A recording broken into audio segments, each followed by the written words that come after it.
রবি ট্রানজিটটা disturb আমি বললাম, এই সময় গুরুজনদের সাথে বিশেষ করে পিতার সাথে বন্ডিংটাকে ভালো রাখুন, সম্পর্কের মানুষের সাথে সম্পর্ক ভালো রাখুন। কোনো ইগোকে এই সময় প্রাধান্য না দেওয়াই ভালো প্লিজ।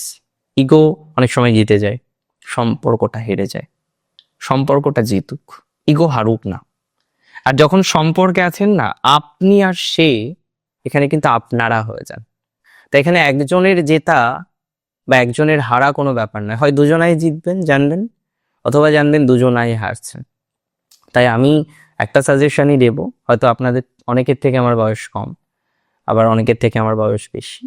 তো যারা দাদা মনে করেন দাদা হিসেবে নেবেন, যদি মনে করেন যে না বয়স কম ভাই হিসেবে দেখেন ভাই হিসেবে নেবেন।